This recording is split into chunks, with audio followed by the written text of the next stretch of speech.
Assalamualaikum warahmatullahi wabarakatuh. Kali ini kita akan belajar tentang mengenal CorelDRAW sebagai software desain grafis yang menjadi standar dalam pembuatan berbagai macam produk desain, ya khususnya desain grafis dalam kehidupan kita sehari-hari, khususnya lagi di Indonesia karena begitu banyak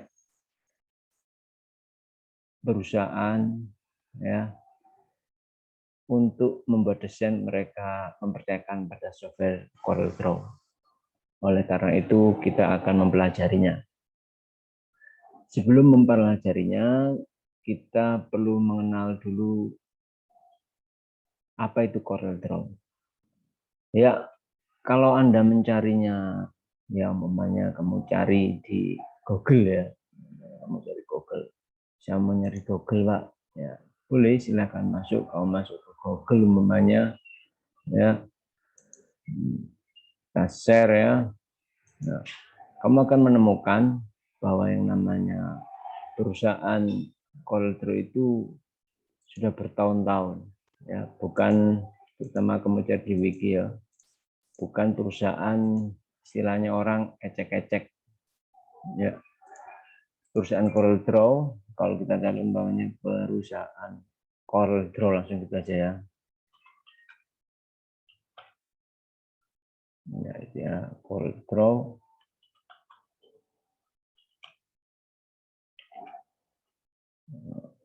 Yaitu kalau pakai bahasa Inggris seperti ini di wiki kita ya, pakai wiki kita ya. Kita pakai yang bahasa Indonesia mungkin biar kalian tahu, sampai bahasa Inggris sampai bahasa Indonesia. Nah, lihat itu ya, sejarahnya mulai 87, jadi sudah bertahun-tahun ya, sampai yang sekarang ya, ya mau pakai yang X8 ataupun yang terbaru ada ya, X9 sampai X10 2021 ya. Jadi intinya dia itu bukan perusahaan ecek-ecek yang baru berdiri 2-3 tahun tapi sudah puluhan tahun. Nah, jadi kita tidak keliru untuk mempercayakannya pada software ini karena sudah terbukti berpengalaman untuk membuat desain grafis yang bagus. Ya. Istilahnya satu yang perlu kita ketahui, CorelDRAW terkenal dengan satu istilah CDR. CDR ini adalah berkas ya, .cdr.com ya belakangnya ya. Jadi dengan CDR itu kamu bisa mengetahui bahwa ini buatan dari Corel ya, CorelDRAW. Jadi istilah yang harus kita pahami pertama adalah seperti kita lihat di sini nanti ya, CorelDRAW. Dalam pembahasan aplikasi CorelDRAW mesti ada dengan CRD ya, ya. Itu salah, yang benar CDR ya, CorelDRAW. Itu nama singkat dari perusahaannya. Jadi filenya itu pasti umumnya nama filemu, umumnya kamu bikin file itu adalah tentang box ya, kamu bikin desain box, kamu box titik CDR. Nah, kalau di Word mungkin kalian bisa ngetik, diketikkan itu kan biasanya ada DOC sama DOCX. Nah, kalau ini CDR, bukan yang lain. Nah, bertahun-tahun mereka pakai CDR, tapi ada satu hal yang perlu kalian ketahui bahwa file CDR ini mengikuti yang lebih mudah. Maksudnya apa? Yang tua tidak bisa membuka file-file CDR versi lama. Ya, kalau yang muda bisa membuka semua versi. Istilahnya orang muda bisa mengetahui, bisa memahami ya file-file lama, tapi orang tua belum memahami anak muda. Jadi umpamanya CorelDRAW versi 11 tidak akan bisa membuka CorelDRAW versi 7 ya, atau 76 atau 24. Ya. Dia hanya bisa membahas versi 11 ke bawah. Itu maksudnya bahwa CDR atau CorelDRAW bisa memahami versi di bawahnya, tapi di atasnya dia tidak bisa memahami. Harus kamu ubah dulu versi CorelDRAW-nya menjadi lebih tinggi lagi. Itu minta pahami dari CorelDRAW. Yang kedua, kita lihat dulu bagaimana sih tampilan CorelDRAW. Lihat ini ya, kita share dulu. Ya. Share kita tampilan CorelDRAW. Ya. Seperti inilah tampilan CorelDRAW. Ya. Kita ketika buka pertama secara umum seperti ini. CorelDRAW ada berapa versi? Ya. Ini kita pakai versi X5, ini ya, versi X5. Tampilannya sama seperti ini. Nah, yang perlu kita pahami pertama, yaitu tadi istilah CDR, yang kedua adalah objek. Objek adalah sesuatu yang dikenai pekerjaan. Ini dalam bahasa Indonesia ya. Namun jika dalam bahasa CorelDRAW, gambarnya itu sendiri yang akan kita edit, bisa berupa foto, teks, tulisan, garis, simbol, dan lain sebagainya. Ya, jadi umpamanya kita di Corel tadi ini ya, kita mau bikin ya, yang sudah ada ini saya sudah pernah bikin ya, tank ini ya, tank buatan saya ini. Nah inilah yang kita sebut sebagai objeknya. Ini objeknya ya. Jadi sesuatu gambar yang disitu yang mau kita kenai pekerjaan atau pekerjaan kita di CorelDRAW itu apa. Nah, sedangkan drawing ya, artinya menggambar. Itu aktivitas kita adalah menggambar, mengedit dari gambar ini ya. Jadi kita gambar tank ini kita ubah letaknya, kita ubah pindah sini ya.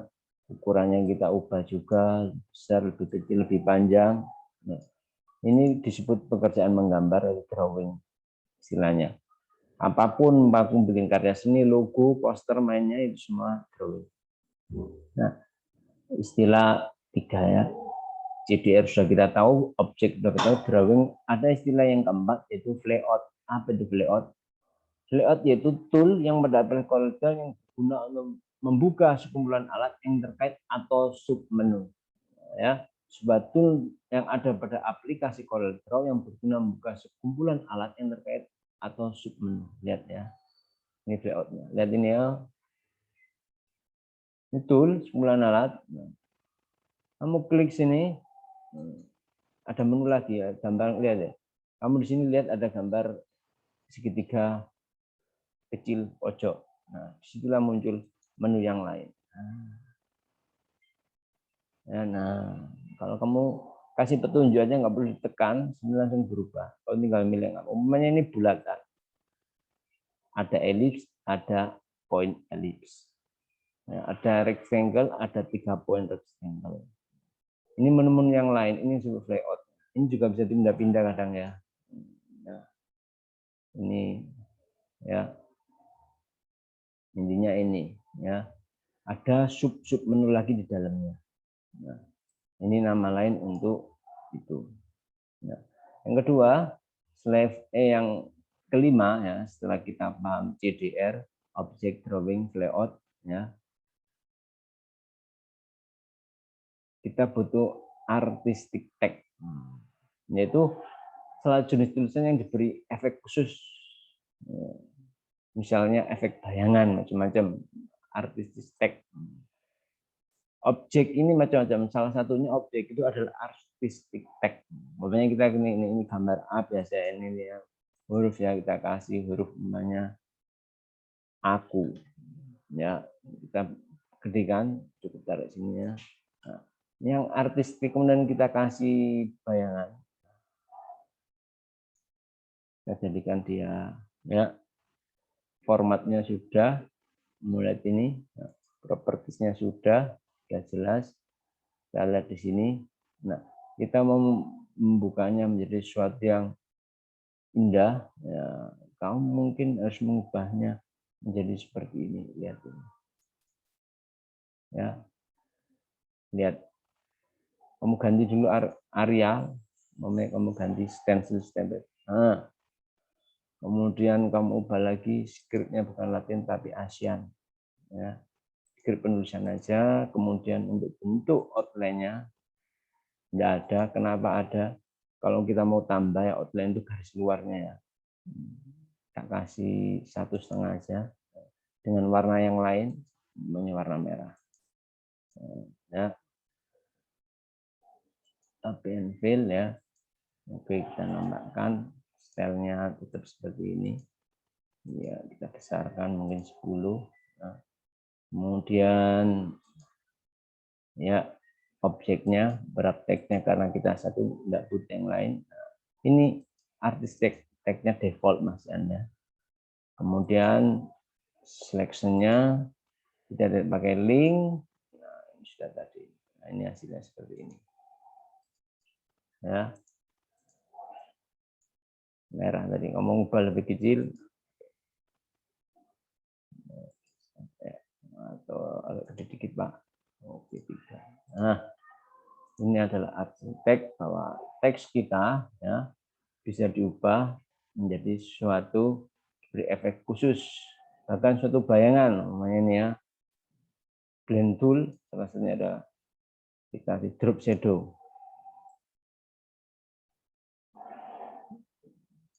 Nah, ya, seolah-olah dia mengambang. Ini istilah untuk arsitek yang kita ubah. Ya, istilah berikutnya paragraph tag, yaitu salah jenis tag yang Anda format atau diedit diperbesar. Bisa ya, bisa Anda format atau diedit diperbesar. Tag ya, kita bikin tag. Ya, misalnya teks atribut artis tag seperti ini kan artis tag.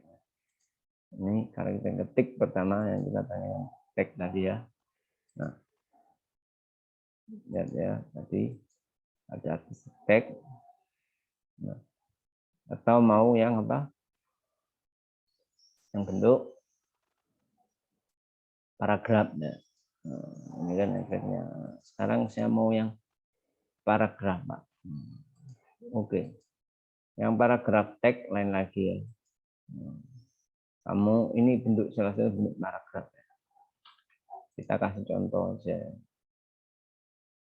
Karena semuanya bermula dari ini. Kemudian diatur tadi ya. Ini italic, text alignment ya. Bentuknya.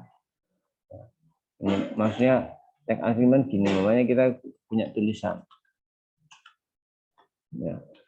Nah,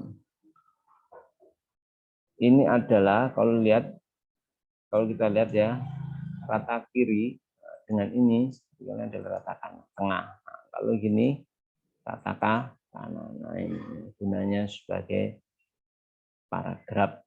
Nah, ini sebagai paragraf tag. Tapi apakah ini bisa menjadi suatu? Nah, ini bedanya. Lihat ini. Nah, ini yang disebut dengan paragraf tag. Apa paragraf tag? Nah, tempatnya dibatasi. Lihat. Ya, kita sudah bikin tempat untuk bikin dia terbatas. Apakah dia bisa dikasih bayangan, Pak, seperti ini? Tidak ya, yang dibatasi ternyata yang muncul adalah bayangannya dari paragraf ini, bukan satu persatu. Jadi tidak bisa. Ya, ini biasanya untuk menulis, ya untuk bikin buku kita pakai paragraf tag, tapi untuk judul macam-macam yang perlu kita berindah seperti ini. Ya. Ya, jadi kita bikin paragraf tag caranya cukup mudah. Kamu tekan, tahan, bikin putaran. Ini kita bikin paragraf tag.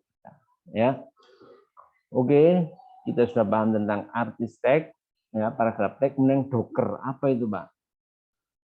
Nah, Docker ini yang disebut Docker, ya, objek properti ini, ya, yang relevan dengan apa yang kita buka. Mau kita membuka ini, muncul di sini seperti ini. Nah, ini disebut objek properti, istilah lainnya adalah Docker. Ya, properti kan objek kita ini propertinya, doc-nya. Ini juga ya, text tool muncul seperti ini juga. Ya, apa yang kita inginkan sini atau di atasnya langsung berubah. Ketika saya ngetik ini hubungannya dengan tulisan jenis-jenis huruf. Tapi kita objeknya bentuknya seperti ini, lain lagi. Ya, cuma masalah pewarnaan macam-macam ya, benda ya, kotaknya juga kita masih berubah di sini karena kita tidak ngetik huruf. Kalau huruf adalah muncul di ini Docker istilahnya, itu jendela yang memuat beberapa perintah untuk mengatur yang relevan dengan tugas tertentu. Ketiga, selanjutnya nomor 7 ya, CDR, object, drawing, layout, artistek, Docker, yang 7 bitmap. Nah, bitmap adalah gambar yang terdiri dari titik-titik grid atau raster yang bisa diperbesar ke kecil, tapi dengan memecah, bisa pecah. Kita bisa membikinnya, umpamanya kita bikin kotak, biar kalian tahu bedanya. Ini kotak gini, dan kita kasih warna dengan coretan warna kita di sini. Ya, saya pakai coretan warna freehand. Nah, ini kalau kita besarkan, kalau ini gambar vektor, Anda lihat tidak akan masalah. Ya, begitu kita diwarnai. Ini kita warna yang memang kita kasih warna. Oke, warna merah. Oke, nah kita kasih warna di sini di objek kita ini. Ya. Langsung aja merah. Nah, sekarang objek yang kita temukan tadi ini, kemudian kita jadikan bentuk satu, kemudian kita ubah menjadi bitmap. Nah, ini CMYK resolusi 300, Anda langsung oke. Nah, lihat, setelah jadi bitmap, yang terjadi ada grid-gridnya, ya, ada sedikit istilahnya itu ada titik, bentuknya berubah menjadi tidak halus, tapi ada kasarnya. Bentuk kasar seperti inilah ciri khas dari bitmap, ya, atau gambar-gambar foto itu rata-rata bitmap, bukan Corel. Kalau Corel tegas seperti ini, kalau ini bitmap, ya. Ini kalian tahu sedikit perbedaan antara bitmap dengan Corel itu apa? Kalau Corel gambar kita buat tadi namanya disebut sebagai vektor. Nah, lihat ya, kita ubah lagi omongan jadi bentuk bitmap ya. Nah, ini jadi bentuk vektor. Nah, vektor lihat pecah nggak? Nggak pecah kan? Lain kalau bentuk bitmap pecah. Nah, ini beda satu benda. Apa itu vektor? Apa itu bitmap? Ya, gambar grid pixel atau titik tadi ya, itu biasa untuk atau raster istilahnya untuk gambar-gambar foto itu bagian pakai itu ya. Kalau kamu lihat makanya kalau kamu beli HP mesti ada berapa pixelnya, nah itu contoh kalau mereka pakai bitmap. Dengan vektor grafik yang kita kerjakan di sini di Corel adalah gambar yang dihasilkan dari deskripsi matematis yang sangat ditentukan oleh garis yang ditarik dari segi posisi, panjang, dan arah. Ingat, vektor dalam matematika mempunyai panjang dan arah plus posisi. Nah, itulah vektor. Jadi kita gambar bisa dihitung. Nah, jadi ibaratnya gambar mempunyai ukuran tertentu yang bisa kita lihat, ya, lebih jelas ini. Ya. Sedangkan di bitmap bisa aja kita nggak pakai, ini langsung seperti orang melukis. Nah, kalau ini orang pakai hitungan. Jadi saya kira cukup sekian untuk istilah-istilah dalam Corel dan mengenal Corel. Lain kali akan kita lanjutkan tentang bagian-bagian dari Corel ini apa aja dan fungsi-fungsinya. Ya, saya kira cukup sekian. Kita akhiri dulu dengan doa beserta majelis. Subhanakallahumma wa bihamdika asyhadu an la ilaha illa anta astaghfiruka wa atubu ilaik. Assalamualaikum warahmatullahi wabarakatuh.